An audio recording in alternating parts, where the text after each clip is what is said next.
Chapter 3. Every year, spring returns as if by appointment. Because everyone's heart always yearns for it. This spring, the fragrant flowers and leaves in the schoolyard returned to Yixing, and she also had peaceful nights without nightmares. But the unexpected happened to Yang Shan. In April, she contracted hepatitis A, and according to Shan's condition, she needed to take a leave of absence from school for 1 to 2 months. At this time, Xing was in the anatomy laboratory, fiddling with an arm soaking in reddish-brown formaldehyde, and she remembered her mischievous best friend again. Since their adventure to the anatomy building late at night, the two of them had gradually stopped paying attention to ghost stories. They also often studied the mysterious cause of the murder conspiracy in room 405, but because of the heavy workload, the numerous school activities, and the lack of information, the two of them didn't know where to start. Furthermore, both of them lived amidst a green, leafy campus, surrounded by brilliant sunshine, so they gradually became like everyone else, accepting the extremely illusory horror stories as mere coincidences, so there was no need to remember them. Shan had only been on medical leave for 3 days when Yixing, who had always considered herself an independent and self-reliant person, felt somewhat lost. This was not surprising. Since entering the school, the two had almost always been together like inseparable shadows. Since that autumn night last year when they ventured into the anatomy laboratory together, the two had become even more in tune with each other. Now that Xing was suddenly lonely due to the temporary absence of Shan the flower who confided her feelings, it was inevitable that Xing would feel somewhat disappointed. However, Xing still secretly blamed and resented herself for being too incompetent, for becoming flustered and confused because of a friend. Xing remembered the winter vacation, when her mother was going through divorce proceedings, and she cried and told her, "Never attach your feelings too tightly to anyone." She said that because she had been frustrated for many years, angry at her husband for lacking the ambition to improve himself, and that was also the regret over a failed marriage. But then she thought, was she digressing too much about this? The friendship between her and Shan was very pure, and the current instability would quickly return to normal with time. When she first heard the news of her parents' divorce, wasn't she also very depressed? She had cried, complained, and even run away from home. But hasn't it become much calmer now? When her mother or father talked to her on the phone, they were still very affectionate. Xing didn't want to immerse herself in the void that Shan had left, so she buried herself in her small world, the school's radio station. The head of the radio station was about to graduate, and seeing that Xing's reading skills were becoming increasingly proficient, she recommended her to succeed her as the head of the station. It was spring, so the school's artistic activities were very rich. The head of the art committee of the school's student union was very busy, so she recruited Xing as an officer to prepare for some performances and competitions. Xing had done a lot of work for the student union. While standing in the quiet anatomy laboratory, she remembered Shan again. "Xing, are you Loveland?" Qin Lei asked softly to Yixing, who was somewhat absent-minded. In this semester, since starting the anatomy course, Lei had become much bolder, but she still didn't have the courage to go into the anatomy laboratory alone to review, so she begged Xing to accompany her. Although they had heard lectures about these specimens during the day, it was difficult to concentrate in a crowded and noisy environment. So in the evening, students in the same grade often came here to study the parts of the limbs that were laid out on the table. They were all parts of old corpses. It was unclear how long they had been soaking in formaldehyde. Some of the muscle fibers had come loose, in addition to the sharp, stinging smell of formaldehyde. It couldn't be said to be anything interesting, but at least it was better than looking at the freshly dead corpses covered in blood. Xing suddenly picked up a limb specimen and raised it, making a motion as if to hit Lei. "You're talking too nonsense. Even the dead have to get up and hit you." Lei jumped back. "Xing, you were originally a refined lady from the Jiangnan region, but after following a Yang Shan, you've also learned the habit of mischief." "Shan again," Xing sighed inwardly. "That crazy girl has sown quite a few seeds." "You mean," who was sitting nearby, smiled softly. Xing is thinking about Shan again. I thought because you were so busy at the radio station, you had forgotten about her. It turns out you can't forget. Chen Shi, who often hung out with Yu Min, was softly singing, Can't forget. Your tears, can't forget. Your loveliness, from Dong Ange's song Unforgettable. Xing had heard these teasing remarks many times, so she didn't pay much attention to them.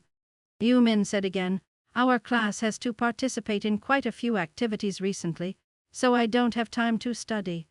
Xing is really bad. She doesn't help me at all. Xing knew that Min was being coy to subdue her.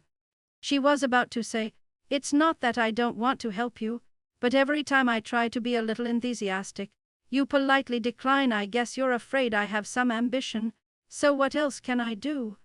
But Xing was afraid of spoiling the fun, so she said, Then next time, remember to call me. I'll obey your every command. I wouldn't dare. Don't say that. You're a big shot in the school's student union. I'm just a meager class leader. I don't have the status to command anyone.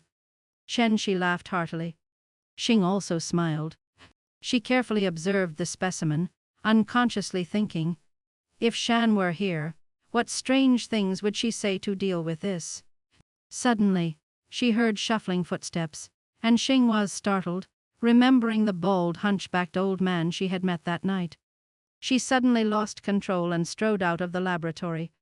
The anatomy laboratory was also a classroom. On the ground floor of the anatomy building were 2 laboratories in the north and south directions, both very close to the entrance of this building.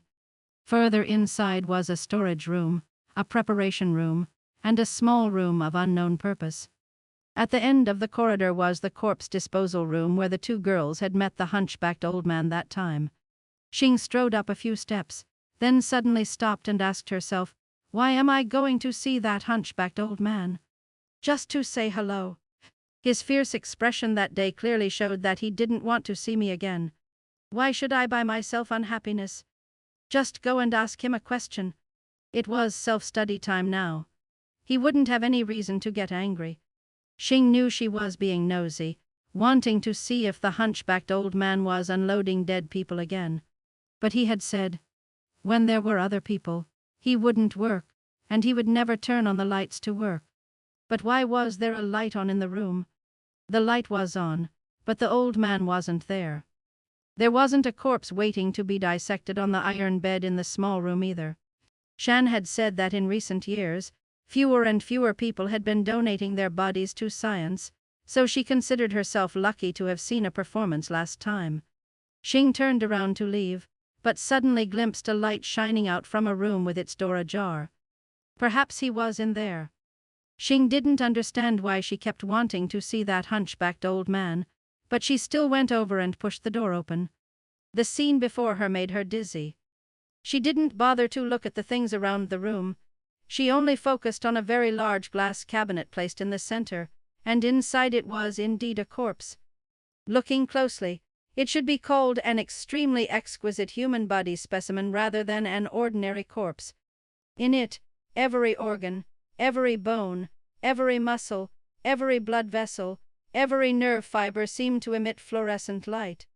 They appeared very complete, the layers were clear, making the viewer think they had the ability to see through it and could quickly grasp the entire complex structure of the human body. Another thing that Xing found amazing was, all the muscles, blood vessels, and nerve fibers were labeled with their names in both small Chinese characters and Latin letters. After admiring it for a while, Xing felt a little creeped out. This pinnacle of miraculous work seemed to have reversed the common principles of the natural world. For example, bones, muscles, blood vessels, and nerves were originally intertwined, but this specimen showed them appearing simultaneously, as long as the angle was right. The organs seemed to be suspended, creating a very clear 3-dimensional feeling.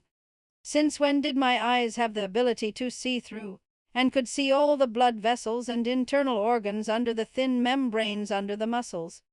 And the parts of the human body were just like living specimens, not like the plastic models that the lecturers used to teach.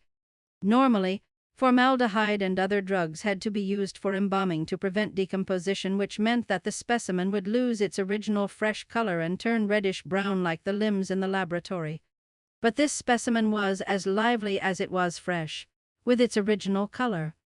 What kind of drug could preserve against decomposition with such a miraculous effect? There were no lights in the glass cabinet, so why could the parts of the human body emit light? Perhaps this is a new invention of high technology. Xing was sure that with this rich three-dimensional specimen, studying anatomy would be unusually effective. The interest it created would replace the viewing of dry and boring diagrams and specimens. Why didn't the teachers use this magical teaching tool in class, but insisted on making us touch those old and vaguely mixed specimens?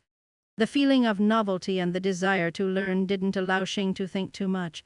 She carefully observed the body parts she had learned about, and her understanding of the structure of the human body became clearer.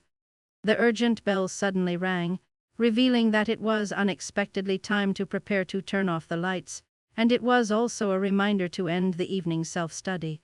Footsteps sounded in the corridor, and the students were leaving. Xing was absent-minded when she heard Lei calling her name. Xing regretfully stepped out of the small room. Lei stood in the corridor and saw her, and she was stunned. "Xing, what were you doing in there?" Min and Chen Shi walked out of the classroom together, also smiling in surprise. She said directly, "You're really bold, daring to stay in the room with the corpse for so long." So it wasn't just me who saw this specimen, Xing thought, then smiled. "So you know about it too?" "I don't think there's anything scary about it," Chen Shi replied. "How can it not be scary? During the day, Min and I accidentally saw it, and we were so scared that we screamed and ran out. Even remembering it now still scares me." Xing felt that there was something hidden. "What did you see? What was so scary about the corpse?" "I think it's a very perfect specimen. I studied it for a long time. You should see it too. It will be very helpful for anatomy." Min and she looked at each other, as if they were hearing a fantasy. Min said, "I want to ask you what you saw." "It's just a rotten corpse. The flesh is torn apart, the face is mutilated, so damaged that it can't be observed at all, and it's not even clear whether it's male or female. I don't think it can even be dissected into specimens for the laboratory." "And you were studying it?" Xing was very surprised, but she suddenly understood immediately. "We didn't see the same corpse. The ugly corpse that you saw during the day must have been disposed of. I saw a very beautiful corpse. The muscles and blood vessels were very clear, and each part was labeled with Chinese and Latin characters. I think there can't be a better anatomy learning tool in the world." All three girls were stunned. "Really?" Xing led her three friends back to the small room she had been in. She was surprised again. There was no glass cabinet in the middle of the room, but an iron bed, and on the bed was an old corpse just like Min had described. Almost all of its flesh was damaged, and it was still stinking. "Xing, have you been under a lot of stress because of Shan's illness? Hepatitis A isn't an incurable disease. You just need to rest for a few months and you'll be fine. Don't think too much, or it will affect your health," Min gently advised Xing. Xing was too shocked and still hadn't recovered. She hesitated for a moment before saying, "You mean, my mind isn't clear, so I had hallucinations?" "Don't talk nonsense. I have great faith in my eyes, my memory, and my intellectual spirit." Seeing that Xing seemed annoyed, Chen Shi quickly said, "It's not that Min is saying you are sick, but that you're too tired. So late at night, it's easy to see strange things like in a dream. Or you could say it's because you've been too engrossed in studying anatomy." Xing interrupted. "No need to say more. Yeah, I'm senile, dreaming. Say whatever you want. It's almost lights out. If we get back late, the dormitory will be locked. Let's go." Xing lay in bed, unable to sleep for a long time. How could she sleep? A very attractive body specimen and a terrifying rotten corpse were flickering in her mind. She seemed to see Min and Hai again, smiling faintly. When a person's perception is disordered, that person naturally becomes the object of everyone's mockery. The only way to clarify the truth was to go see it again. Perhaps taking a picture would be the best evidence. Suddenly, a series of bells rang urgently. It turned out to be her alarm clock. She groggily pressed the stop button and then pressed the light button to look at the face of the digital clock. The clock clearly read 12 o'clock. I usually set the alarm for 6 a.m., so why is it ringing at this time? But she immediately thought, going to the anatomy building at this time was a taboo. The last time she was tricked into going there by Shan, although there were no ghosts, in the end, she only gained endless terror.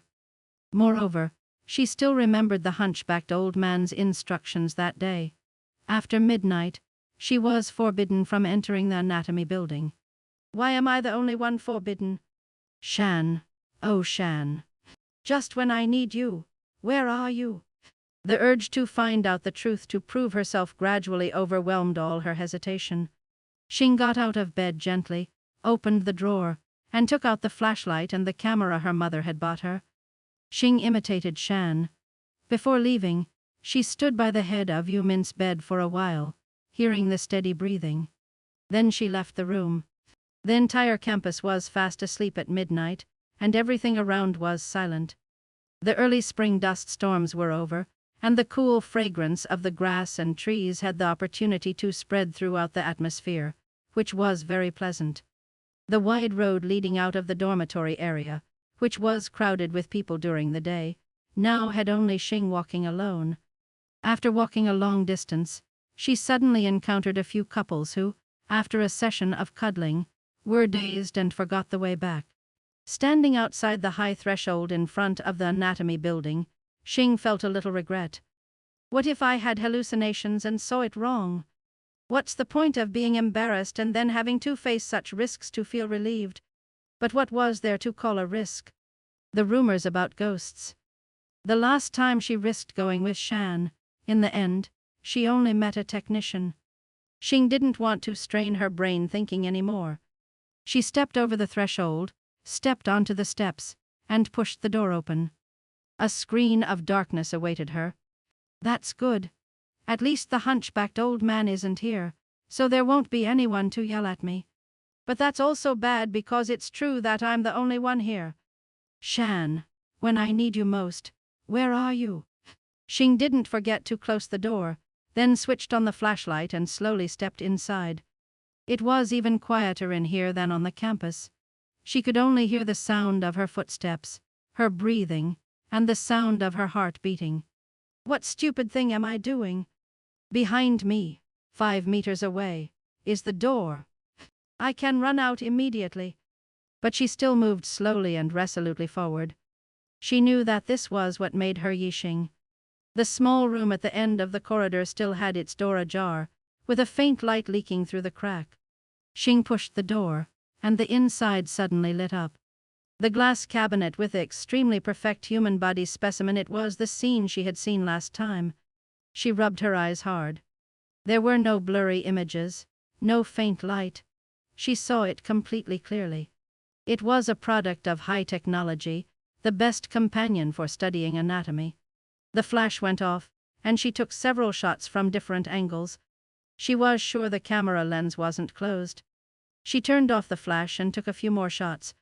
She imagined how tomorrow, after she developed and printed the film in the darkroom of the photography club, she would see the surprised expressions of Yu Min and Chen Shi and feel a little smug. Having completed her mission, she was very satisfied and was about to leave, but she couldn't resist lingering to admire the corpse. The more she looked, the more amazing it became. She couldn't help but stop.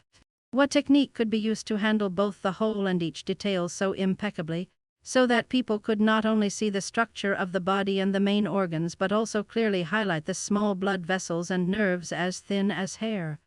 The details had integrated the whole in this way. In Yixing's eyes, the independent blood vessels and nerves gradually entered their positions in the muscles and internal organs, and the muscles and internal organs were gradually covered by the skin and thin membranes. And the skin was very real, just like a living person. Like a living person.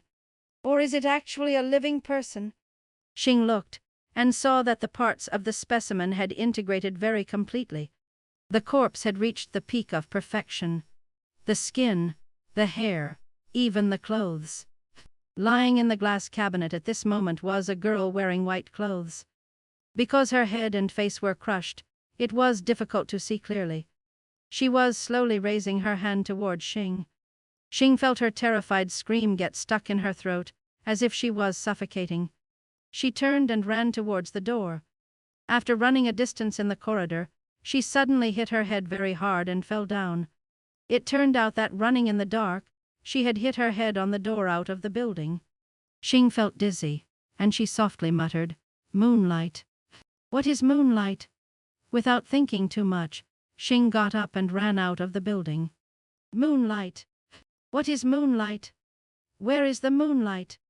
Xing ran all the way back to the dormitory, as if a question was being repeated over and over in her head. She lay down on the bed, but she couldn't sleep. She closed her eyes, half awake and half asleep.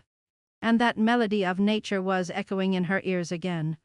In the pale white light, the girl in the long white dress appeared again. The fresh blood on her face was even darker than before.